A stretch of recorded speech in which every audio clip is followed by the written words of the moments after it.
Usimwekee Mungu mipaka. Usimwekee Mungu mipaka. Haleluya. Amen. Usimwekee Mungu mipaka. Mwambie jirani yako usimwekee Mungu mipaka. Usimwekee Mungu mipaka. Jina la Bwana libarikiwe. Amen. Jina la Bwana libarikiwe. Amen. Katika dunia tunayoishi hapo mambo mengi mbalimbali ambayo yanaweza yakakatisha tamaa, au hali mbalimbali ambayo inaweza ikakufanya ukaona kwamba huwezi kuendelea tena mbele. Yaani unafikia mahali unasema hapa ndio mwisho. Lakini neno la leo linasema usimwekee Mungu mipaka. Haleluya. Tutakwenda kuangalia mazingira machache tu ambayo tutakutana na watumishi wa Mungu ambao walikutana na nyakati mbalimbali, lakini bado Mungu alikuwa upande wao akawafanya waendelee mbele. Haleluya. Yaani sisi hatuna tofauti na wale watu ambao waliandikwa kwenye Biblia. Biblia iliandikwa ili yale yaliyoandikwa, wale walioandikwa wawe kielelezo chetu. Na neno la Mungu ni lile jana, leo na hata milele. Bwana Yesu asifiwe. Neno la Mungu halibadiliki.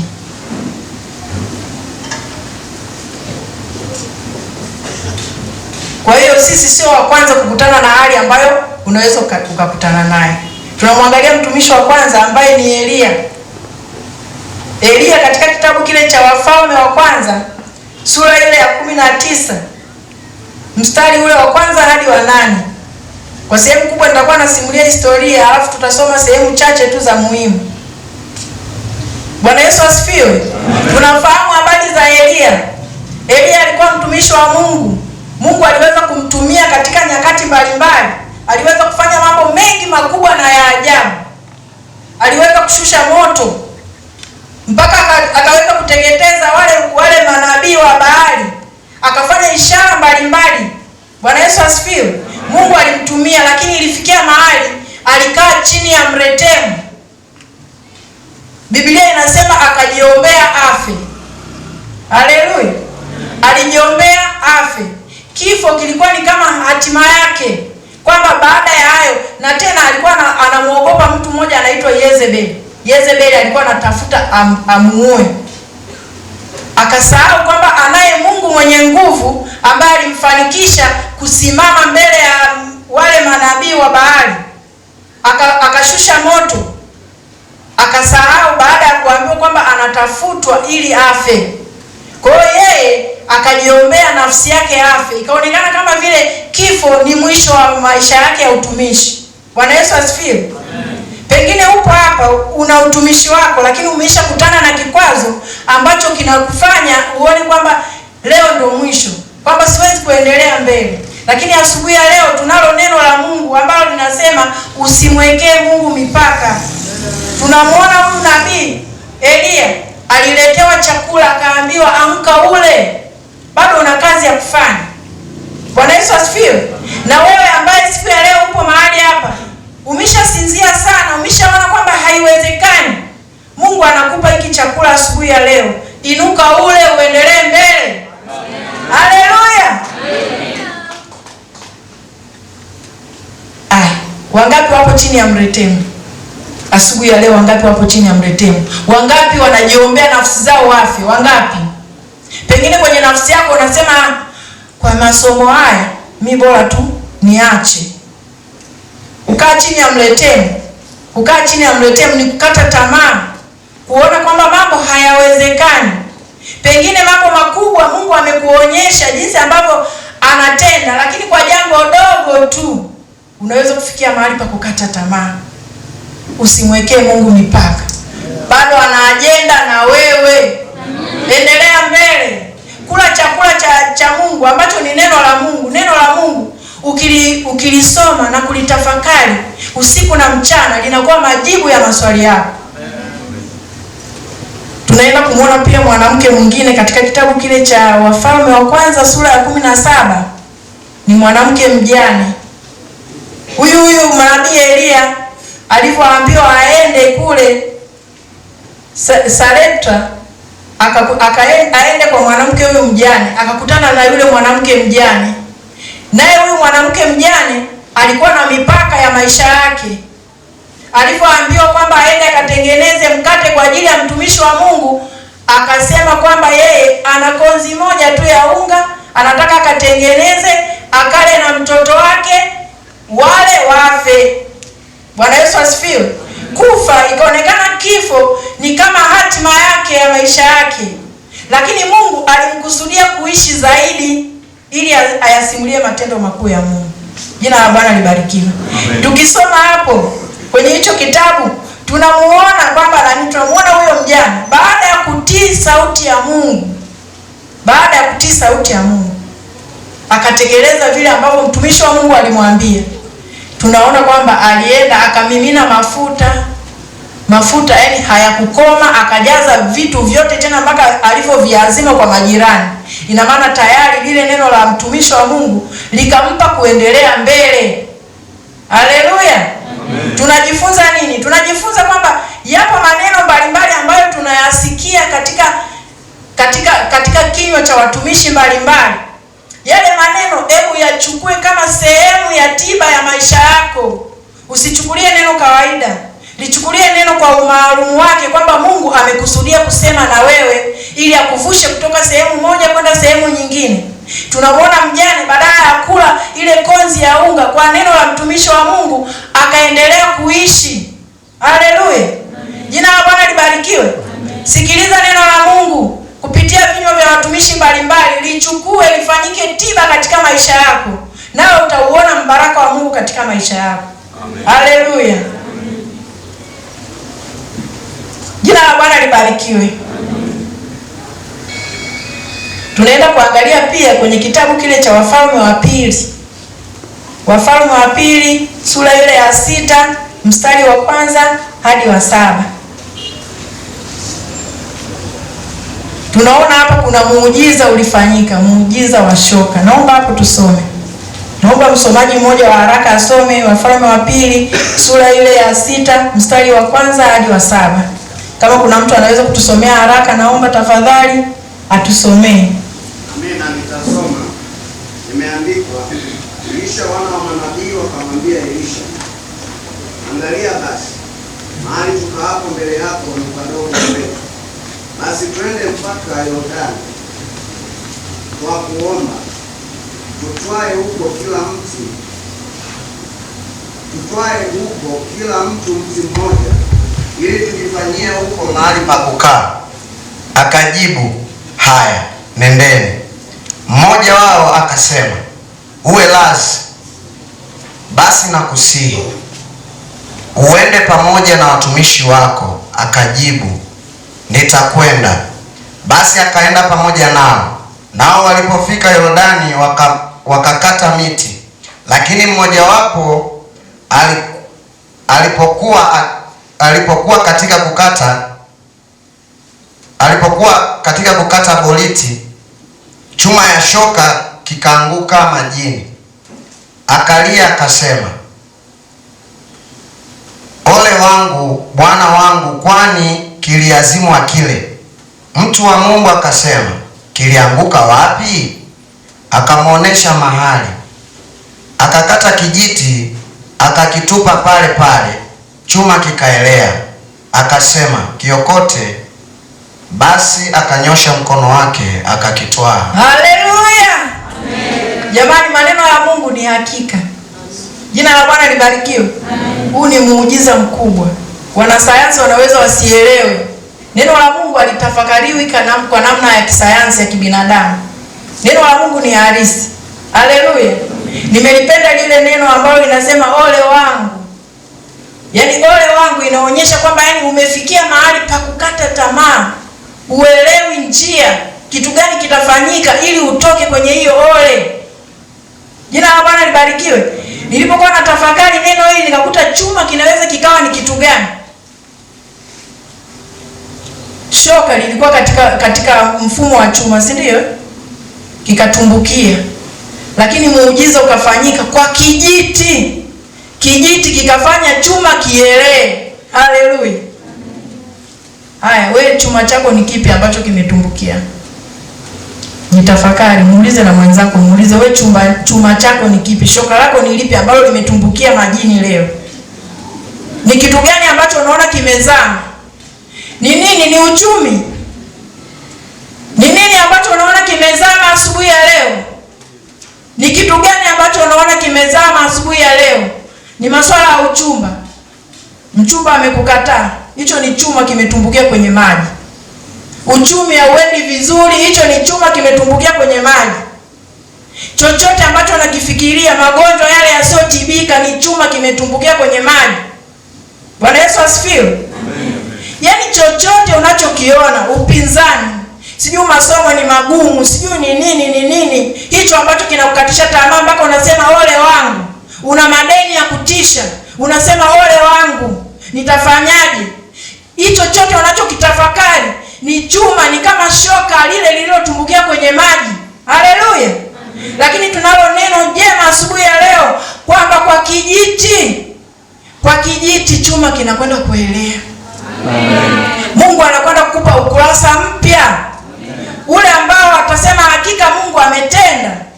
Mungu anasema anatafuta ili aone mtu ambaye ana nguvu kuelekea kwake, ili Mungu ajitukuze. Haleluya. Yaani ni kwa sababu tu vile ambavyo ni mimi mwenyewe binadamu wangu tu, labda ninaweza nikakata tamaa, nikaona haiwezekani, lakini Mungu, kwa Mungu yote yanawezekana. Kaza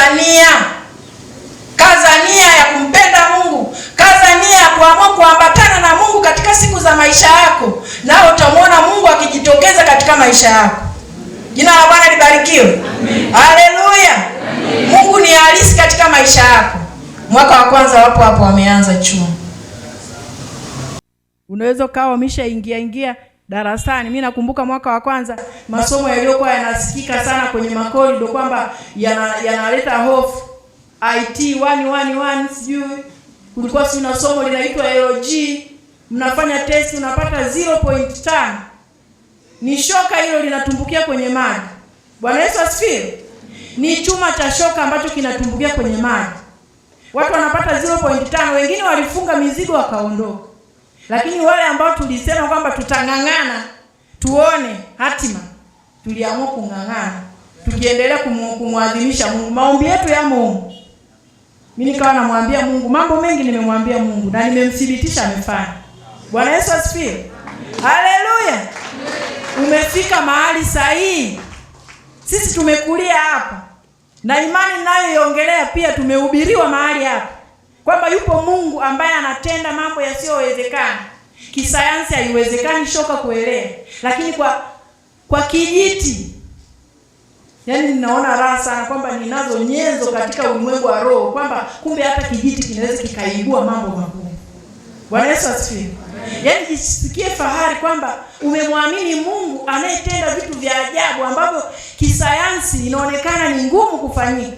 Ukimwambia mwanasayansi kwamba tunaweza tukachukua, kwanza angeanza kutolea maelezo pale kwamba ngoja nichukue kijiti nitafanya hivi. Inawezekana hata miongoni mwa wale waliokuwa kwenda kukata miti wangebisha kwamba haiwezekani, kijiti kinawezaje kuibua shoka. Lakini kwa Mungu yasiyowezekana kwa mwanadamu, kwa Mungu yanawezekana. Masomo yako yanaweza kuibuka, uchumi wako unaweza kuibuka. Hata huyo mchumba aliyekukataa wewe, achana naye, muangalie Mungu atakupa mchumba mzuri zaidi. Bwana Yesu asifiwe. Bwana Yesu asifiwe. Chuoni watu si wanateswa sana na mambo ya mahusiano. Chuoni watu wanateswa sana na mambo ya mahusiano. Wewe uliyeamua kuokoka, hapa mtumishi wa Mungu alikuwa anahubiri kwenye Sunday school, wengine hawakuwepo. Kuambatana na watu wasiookoka, unaambatana na wafu. Kwa hiyo wewe kaa nyumbani mwa Mungu. Kuna watu wamesoma hapa na wameolewa hapa. Walisema hapa kuna vijana wazuri ndani ya Yesu, kuna mabinti wazuri ndani ya Yesu. Wewe ukirukaruka huko utakutana na wafu. Wote mtaenda kuzikwa. Bwana Yesu asifiwe. Unapoambatana na mfu maana yake nini? Na wewe utakuwa mfu. Wote mtaenda kuzikwa. Kaa hapa. Shoka lako litaibuliwa mahali hapa. Bwana Yesu asifiwe. Hayo masomo unayoona magumu, Mungu anakwenda kukufanyia wepesi. Haleluya. Neno la Mungu linasema nini kwa habari za masomo? Biblia inasema kwamba sisi tuna akili nyingi kuliko wakufunzi wetu wote, maana shuhuda za Bwana ndizo nizifikirizo. Haleluya. Jina la Bwana libarikiwe. Usipoyaelewa maneno ya Mungu ya kusimamia katika masomo yako, utakuwa unayumba. Kila siku utakuwa unazamisha shoka alafu aliibuki. Bwana Yesu asifiwe. Haleluya. Sikia neno la Bwana kutoka katika Ayubu 14 mstari ule wa 7 mpaka wa 9. Naomba tusomee msomaji. Neno la Mungu linasemaje hapa? Ayubu 14 mstari ule wa 7 hadi wa 9. Amina. Neno la Mungu linasema, kwani yako wapi matumaini ya mti? Yako matumaini. Kwani yako matumaini. Amina. Kwani yako matumaini ya mti, ya kuwa ukikatwa utachipuka tena. Yeah. Wala machipukizi yake hayatakoma. Amina. Ijapokuwa mizizi yake huchakaa mchangani, na shina lake kufa katika udongo, lakini kwa harufu ya maji utachipuka na kutoa matawi kama mche. Amen. Amen. Bwana Yesu asifiwe. Yako matumaini. Haleluya. Yako matumaini ya mti uliokatwa kuchipuka tena. Wale wakulima wanajua, ili aweze kupata shamba lililokuwa safi, wanakata miti, si ndio? Wanakata miti. Lakini katika ile miti inayokatwa, watu wanaamua mpaka kuchoma moto yale mashina ili asichipuke tena. Lakini Mungu anatuambia siku ya leo, yako matumaini ya mti uliokatwa kuchipuka tena. Umeachwa na mchumba, utapata mchumba mwingine, utachipuka. Masomo unaona ni magumu, Mungu atakupa akili mpya. Si neno la Mungu linasema? Tatizo hatusomi maneno ya Mungu. Maneno ya Mungu ni akiba, ni hazina kubwa. Yaani ana majibu yote. Haleluya. Kwa harufu ya maji, hilo shina linaweza likachipuka tena likatoa matawi, yakatoa matawi kama miche. Bwana Yesu asifiwe. Bwana Yesu asifiwe. Asubuhi ya leo una matumaini kwamba hilo jambo ambalo unaona kwamba limeshaisha, umeshaliwekea ole, kuna matumaini ya kuchipuka tena. Kuna hali ya kukataliwa labda inakusonga. Asubuhi ya leo sikia neno la Bwana, utachipuka tena. Wale waliokukataa watakukimbilia, wataona kuna matumaini katika maisha yako. Usikate tamaa. Usione kwamba ni mwisho hapo ulipofikia. Jua kwamba Mungu ana ajenda na wewe. Haupo hapo kwa bahati mbaya. Mungu ana kusudi na wewe. Jina la Bwana libarikiwe. Tukiangalia kwenye kitabu kile cha Misali 24 mstari wa 16, Biblia inasema mtu mwenye haki anaweza akaanguka hata mara 7, lakini bado akainuka akaweza kuendelea mbele. Yamkini umejikwaa kwa namna moja au nyingine. Unaona kwamba siwezi kuendelea mbele kwa sababu ya jambo hili na hili na lile na lile. Lakini neno la Mungu linasema kwamba hapo hamna sababu ya kuendelea kulala hapo ulipoanguka. Inuka uendelee mbele. Mungu yupo kukusaidia, kukutia nguvu. Haleluya. Mungu wetu ndiye mtendaji mkuu. Yeye anaweza kutenda mambo makubwa na ya ajabu yasiyohesabika, yasiyotafutikana. Ndiyo sifa yake. Haleluya. Mwambie Mungu, mueleze Mungu hitaji lako asubuhi ya leo, kwamba unahitaji nini. Mwambie Mungu ni shoka gani ambalo wewe limedondoka kwenye maji asubuhi ya leo. Ni swala gani ambalo linakutatiza? Ni uchumi unakutatiza? Bwana Yesu asifiwe. Kuna watu walikuwa wanashuhudia, alikosa bumu, si akafanyaje, Mungu akamtokezea mlango. Simama kwa Mungu. Usiteteleke kwa sababu Mungu ana majibu ya maswali yako. Bwana Yesu asifiwe. Haleluya. Mungu anayo majibu ya maswali yako. Acha kukata tamaa. Usimwekee Mungu mipaka. Eti kwa sababu baba yako au mama yako hawezi kukusomesha, basi unakata tamaa, unaamua kurudi nyuma. Endelea mbele kwa sababu Mungu ana hazina katika nyumba yake. Mungu ana hazina katika ulimwengu wote, maana anasema fedha na dhahabu ni mali yake na vitu vyote ni mali yake. Jina la Bwana libarikiwe. Lakini nia yako wewe, je, nia yako ni ya kuendelea kumpenda Mungu? Haleluya. Kuna wasichana wengi wanafika chuoni alafu wanaanza kujichanganya. Kuna vijana wengi wanafika chuoni wanaanza kujichanganya. Ukishajichanganya ni wewe mwenyewe umeweka mipaka. Mungu asifanye kitu katika maisha yako. Kaza moyo wako. Endelea kumpenda Mungu. Endelea kumpenda Mungu. Mungu hawezi katika maisha yako. Jina la Bwana libarikiwe. Mliambiwa hapa kwamba mzee kiongozi aliongea hapa. Alisema kwamba kuna hazina katika, yani chuoni pale unaweza ukapata mchumba. Kuna mtu mmoja akawa anasema kwamba hivi unasoma miaka 3 mpaka unamaliza, yani hata mtu tu wa kukuambia hati fulani hakuna. Ina maana utakuwa inawezekana, yani inawezekana maombi yako yanakupindisha pindisha. Haiwezekani usitoke hata na appointment miaka 3. Eti inawezekana kweli? Usitoke hata na appointment kwamba nina mawazo. Unaenda huko mtaani uende tena ukaolewe si na mwenyekiti wa mtaa, tena ana mke wake, utakuwa mke wa pili. Bwana Yesu asifiwe. Kaa vizuri na Mungu. Kwa Mungu kuna kila kitu. Haleluya. Inawezekana kufaulu vizuri, inawezekana. Bwana Yesu asifiwe. Niseme nisiseme? Sema. Nani anajua mimi na miaka mingapi? Mimi wakati nafika kusoma, kuna watu walikuwa wananiambia, mtu mzima unakuja kusoma kuhangaika na moduli huko. Mimi nilikuja kwa uongozi wa Roho Mtakatifu. Sitembei kienyeji, sitembei gizani kwa sababu ninaye Roho Mtakatifu. Roho Mtakatifu ndo aliyenisukuma kuja chuoni. Bwana Yesu asifiwe.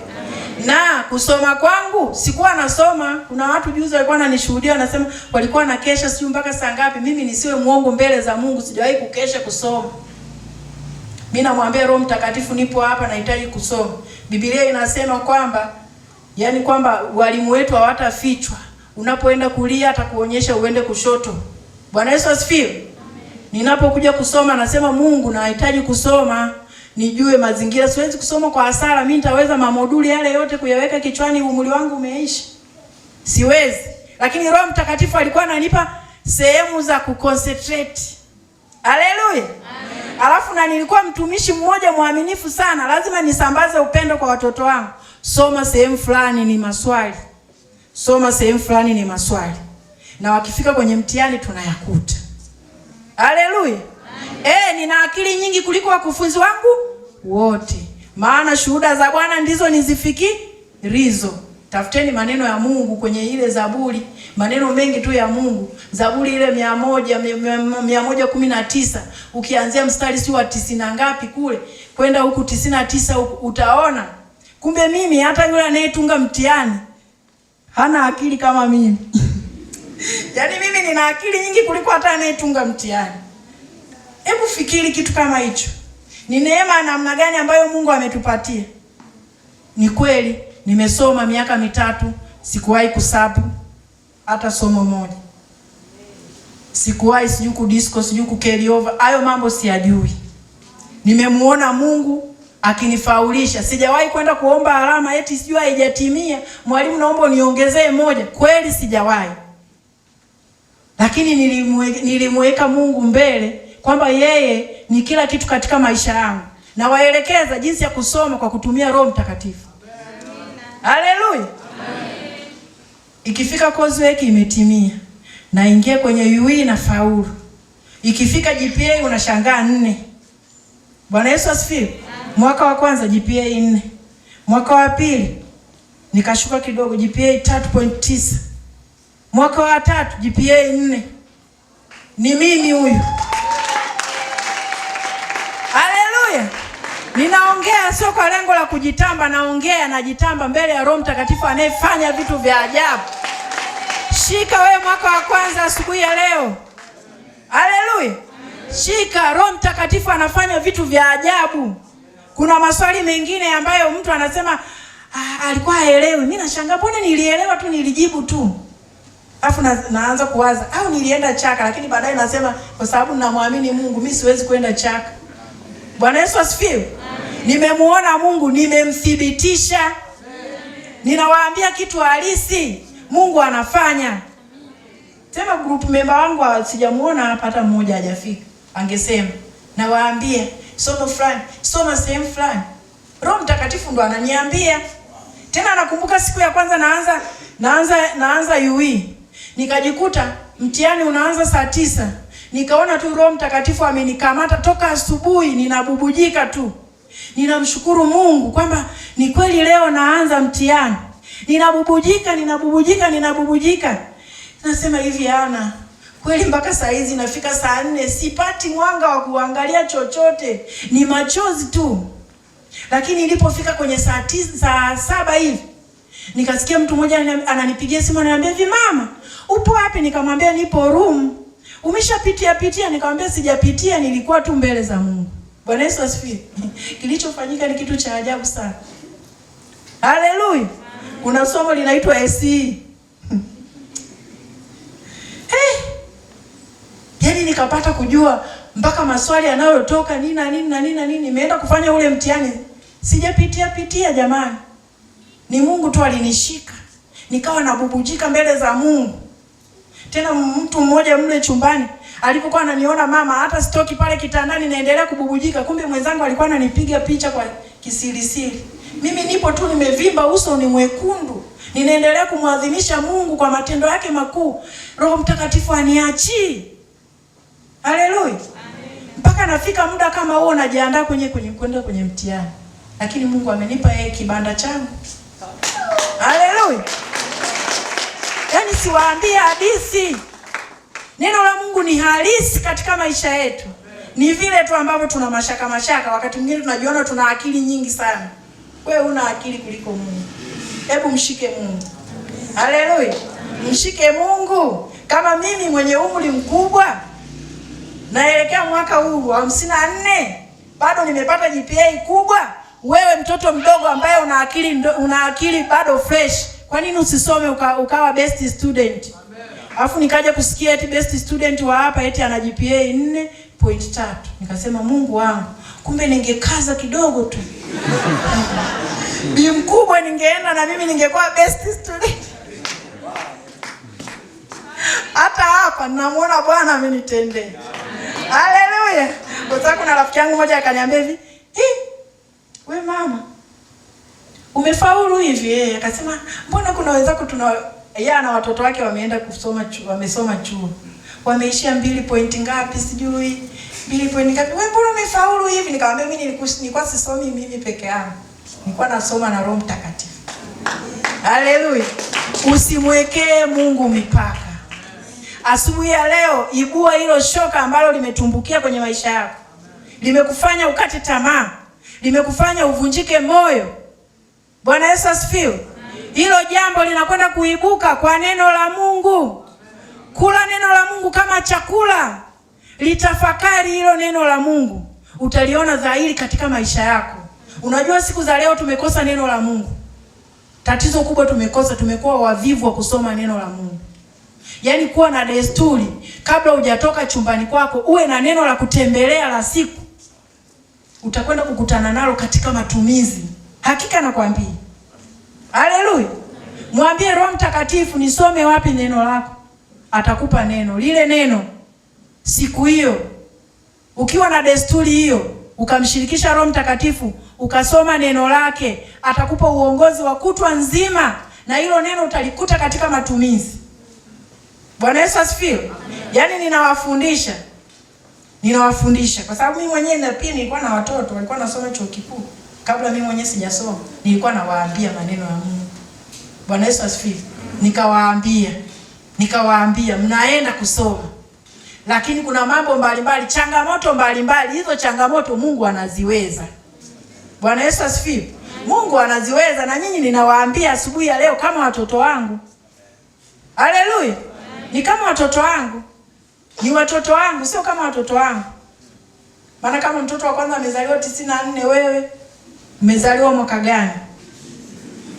Mtoto wa mwisho amezaliwa 2007, wewe umezaliwa mwaka gani? Tunaweza kujikuta ni mtoto wangu. Na kuambia asubuhi ya leo, usimwekee Mungu mipaka. Tembea na Mungu. Hilo shoka ambalo unaona kipande hicho cha chuma kimedondoka, neno la Mungu asubuhi ya leo linasema tumbukiza kijiti. Haleluya! Kijiti ni neno la Mungu. Neno la Mungu ni dawa. Bwana Yesu asifiwe. Neno la Mungu ni dawa jamani. Neno la Mungu ni tiba. Endelea tu kung'ang'ana, usikate tamaa. Halafu ishi kana kwamba hilo jambo halipo.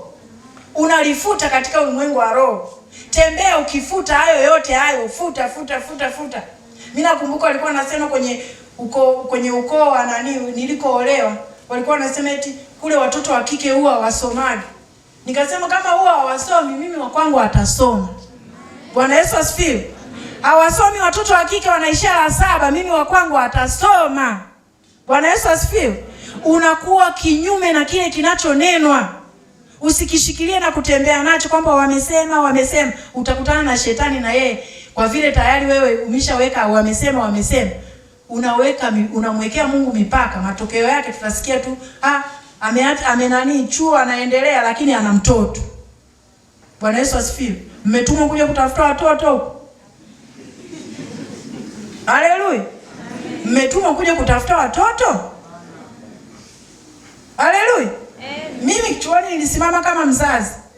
Na huu shuhuda wengi wataukumbuka sana. Kuna binti nilikuwa nakaa naye, wale binti niliwaambia, mimi nikiwepo hapa, ninasimama kwa niaba ya baba mzazi wako. Moyo wangu hautakuwa radhi nikuone unafanya vituko vya ajabu. Nitakwambia. Binti mmoja akaona huyu mama naye anatuwekea giza. Akaamua kwenda kuhamia, kuna bloku lilikuwa linakaa wanaume na wanawake chini, wanaume juu. Kumbe ana mtu wake kule.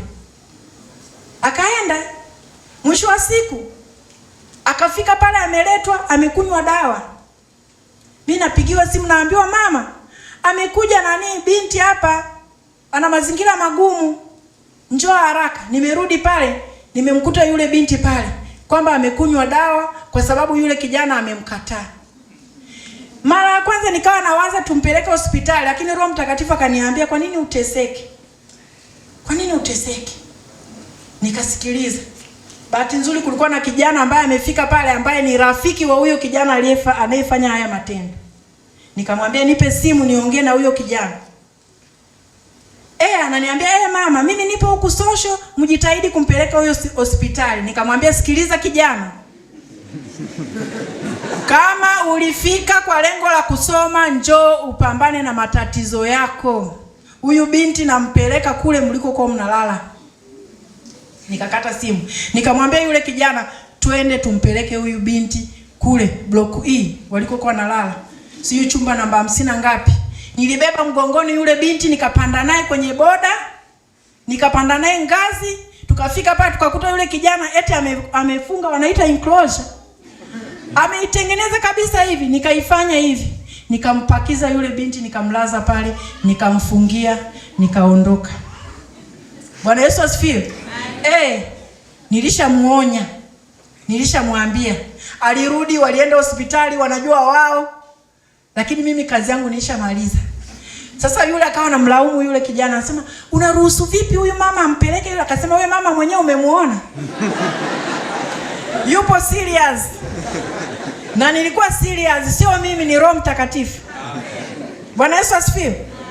Maana ningeenda, alikuwa hana kadi, na maana siku ile sijui tungetoa hela kumtibu, sijui tungefanyaje, tuanze kukaa kule, alafu siku ya 3 yake kulikuwa na test. Uache kusoma kwa ajili ya mtu mjinga fulani ambaye ameacha kusudi la kufika chuoni, anafanya kwa makusudio mengine. Usimwekee Mungu mipaka. Haleluya. Basi tutakuwa na muda mzuri wa kumwabudu Mungu. Haleluya. Kwa nafasi yako unaweza pia ukasoma maneno mengine kwamba Mungu ndiye mtendaji mkuu. Utasoma ile Ayubu 5 mstari wa 9. Utasoma pia Ayubu hiyo 9 mstari wa 10. Utasoma na kitabu kile cha Wakorinto wa kwanza sura ya 2 mstari wa 9. Unatakiwa kusoma neno la Mungu. likariri, likiri neno la Mungu. Kiri neno la Mungu. Unatakiwa hayo maneno uyakiri kwa imani, kwamba neno la Mungu lilivyosema ndivyo lilivyo. Neno la Mungu halijawahi kubadilika, ila sisi ndio tunaobadilika. Uvivu wetu wa kutafakari maneno ya Mungu na kuyasoma kwa bidii na kuyafanya kama chakula katika maisha yetu ndio unaotufikisha hapa tulipo. Lakini Mungu wetu ni mtendaji mkuu. Yeye anafanya mambo ya ajabu. Tena yale mambo ambayo hata watu wakisikia masikio yanawasha. Si ndio Biblia inavyosema? Sasa atatenda kwa nani? Kwa nini usikae hapo ukasema wewe ndio wa kutendewa hayo matendo? Wewe ndio wa kushuhudia matendo makuu ya Mungu. Kwa nini usikae katika mstari huu? Mimi huwa nasema mimi ni mtu wa miliki ya Mungu, nimeitwa ili kutangaza fadhili za Bwana. Haleluya. Ndio mstari wangu ninaotembea nao. Mimi ni uzao mteule, ukuhani wa kifalme, mtu wa miliki ya Mungu. Haleluya. Wewe ni nani? Mimi ni mtu wa miliki ya Mungu. Nipo hapa, tuliambiwa kwamba sisi ni mabalozi, si ndio? Tunawakilisha ufalme wa Mungu katika dunia. Sasa ufalme wa Mungu sio wa kilegelege. Jamani, fanya bidii. Hakuna mwenye bidii na neno la Mungu Mungu akamwacha hata siku moja. Sijaona.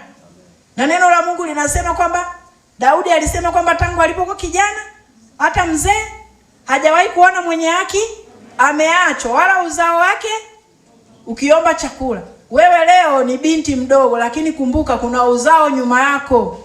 Na uwezi ukaandaa uzao utasema kwamba mpaka utakapokuwa sijui una ndevu au sijui mpaka utakapokuwa na nini. Uzao unautengeneza hapo ulipo. Haleluya. Unataka kuwa na kizazi hodari?